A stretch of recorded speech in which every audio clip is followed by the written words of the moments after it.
Hey everybody, here's some helpful information. Check this out. The new year, it's almost here. And are you going to make some resolutions? Well, if you're like most people, you will. And if you're still like most people, you're probably going to make these things on New Year's Eve after about a dozen cocktails.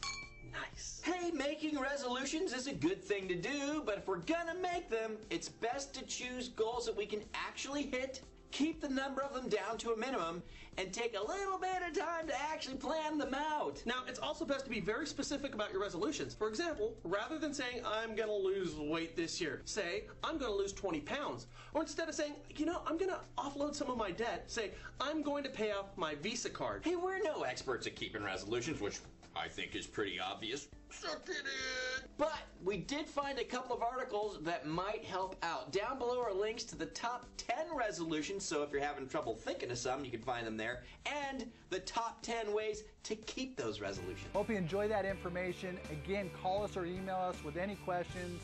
My name is Eric Gospel for Summit Lending. Have a great week.